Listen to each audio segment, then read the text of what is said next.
I don't know who this video is for, and I'm sorry if this video looks or sounds like way out of line. Like a lot of things are just without a structure, kind of, because when I woke up this morning I was like, okay, make me a video today and I want to talk about this, but I just didn't have a structure in my head how it's going to be, beginning, middle and end, so that it kind of portrays my idea to the end. But I still hope you get the message out of this video. I hope you get the message out of what I'm trying to say right now. I don't know if I'll call it a motivation. It's not really a motivation per se. I'm just saying, when you get to the end of yourself, let go and let God. Yeah.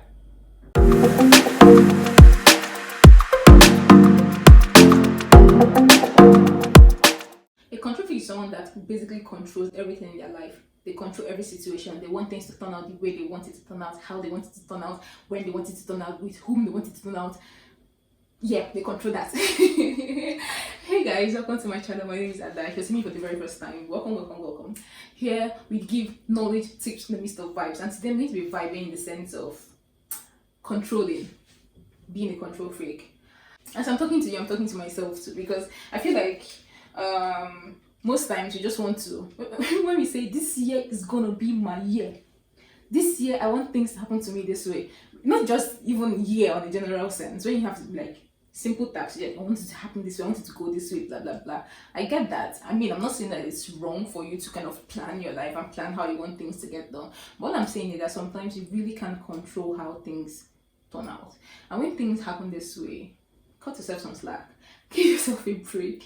Know that it's not your fault, and then somehow you should also listen to your intuition, I guess, and let things just unfold on its own. Just to give a little bit of a background. I mean, for me, when I really decided to take charge of my life, I would say, when I started to like, okay, I want things to happen the way I want it to happen, was when I came out of secondary school, like high school, and then I was going to the university. My goodness, I applied for admission in UNN. These people, they finished me. They did not give me admission. I'm telling you, they didn't accept me. I wanted to study law.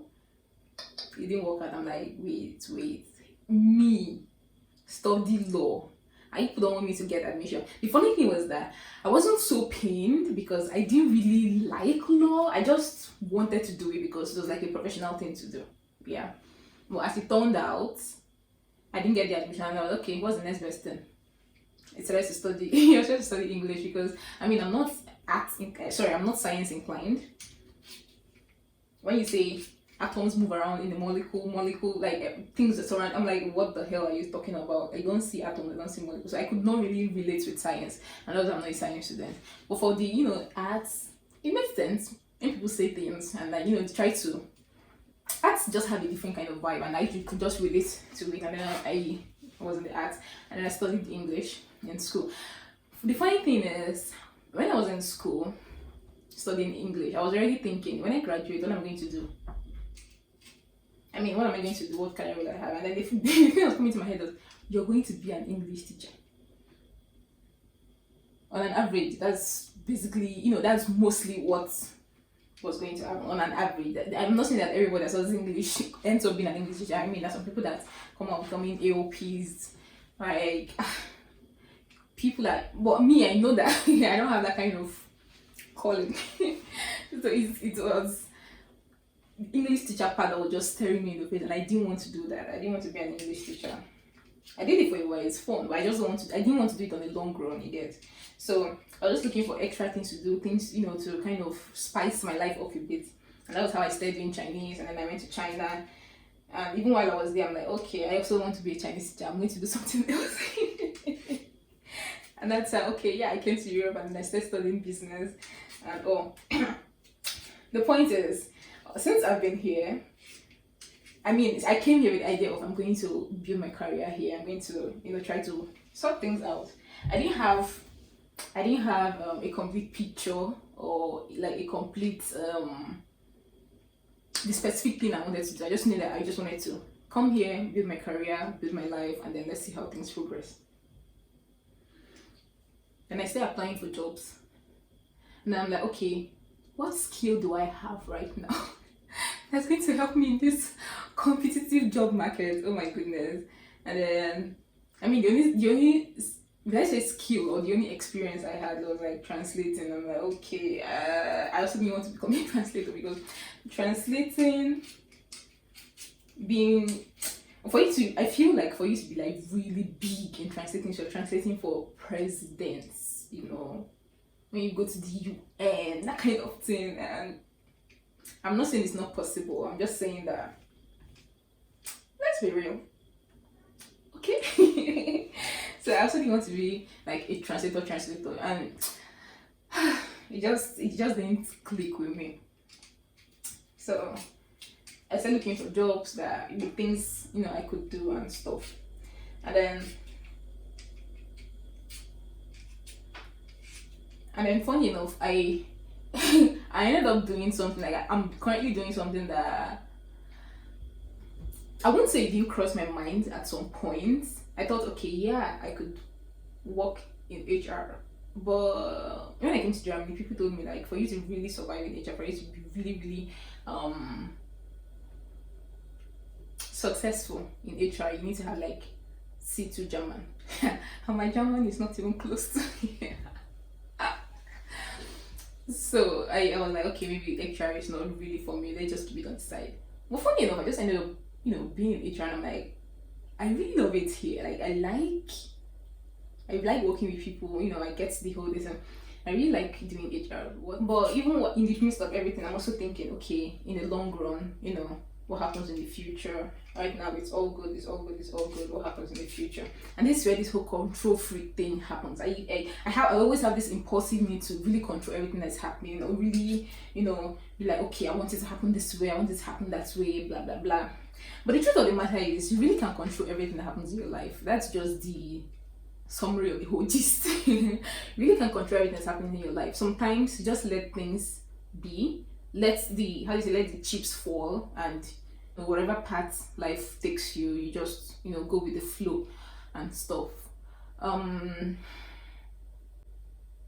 This period has been a little bit rocky, I would say, but I don't know, in one of my previous videos I was like, yeah, get friends that pray for you. I'm really serious about it. Get friends that pray for you. For me, I feel like, okay, I'm a Christian, I believe in God. Like when you get to the end of yourself, you just carry everything and just hand over to God. Okay, that's my belief system. People that don't believe in God, I don't know how they do it though, because life is hard, man. This adulthood is not a joke. This adulthood is not a joke. So people that don't have people that don't believe in a higher being that helps them sort things out when you don't even know what else to do, that comes to their rescue. I don't know how they do it, but yeah, that's not my business.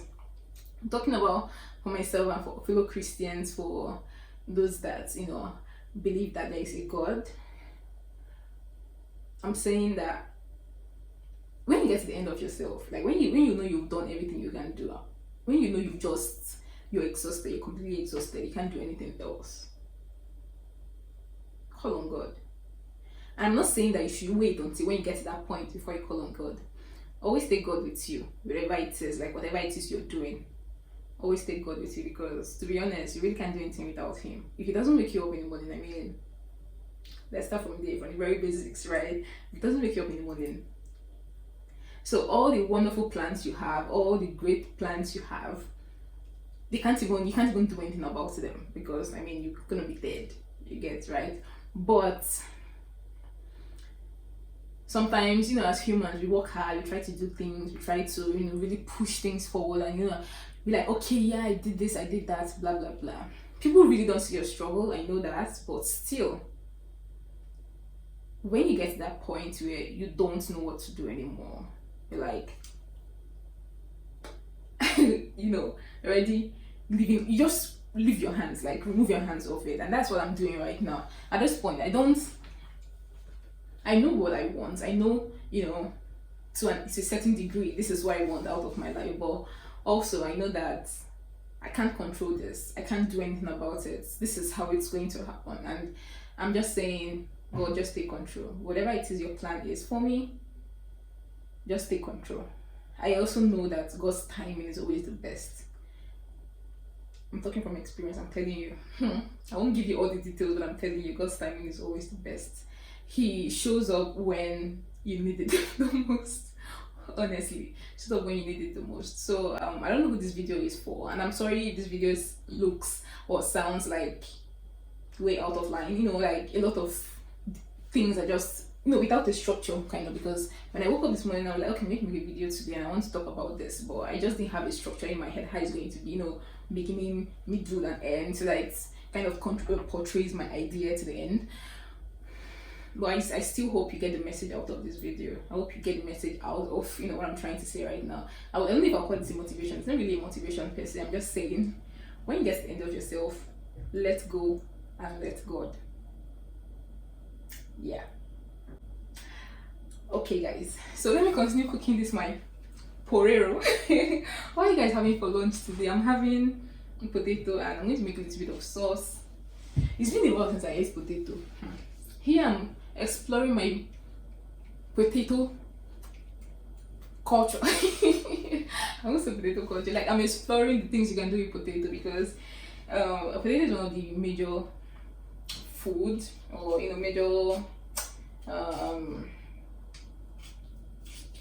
an item Germans eat a lot. Like, they have different ways they make potato: fried potato, mashed potatoes, baked potatoes, boiled potato, like different ways. But yeah, it's also very cheap, honestly. If you don't know what to cook, get your potatoes. So yeah, that's basically it for this video. I hope you find it interesting. I hope you learned something today. I hope you're happy to spend the day with me. Let me know in the comment section what is happening in your life right now that's making you feel like, oh, okay, I need to let go and let God. Let me know in the comment section. Let us talk. Let us converse. Because I said, when I was making this channel, like, I want you to be yourself in my channel. I want you to, even while you're getting tips on how to come to Germany as an international student, tips on how to migrate to Germany, and general things that happen in my life here in Germany. I also want you to be yourself in my channel. So when I talk about things, when I talk about struggles, or life issues, things that you can relate to,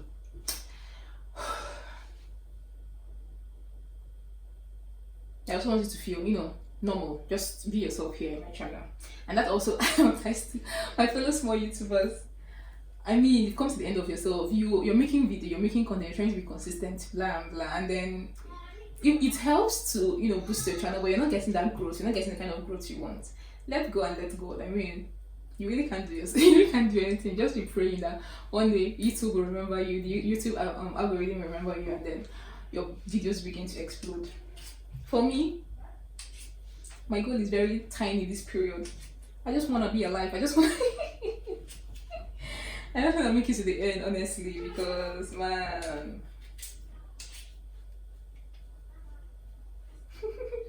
But yeah, I hope you like this video. Please give it a thumbs up if you do like it. If you like my channel, also subscribe. I don't always make videos that all over the place like this. I promise. And sometimes you just want to talk, the way it's in your head, and you don't really have to make a lot of planning. So yeah, I hope you like this video. Do give it a thumbs up and consider subscribing to my channel, please, guys. Subscribe to my channel, okay? And also check out other videos in my channel. I'm sure when you go through, when you scroll, you see something that you like. I promise you. Okay, I'm not promising you, but I hope you see something that you like. So check out my other videos. If you're a student that wants to migrate to Germany, or you just like fun things, I also have vlogs, things like that. Just check out my other videos, and I see you when I see you.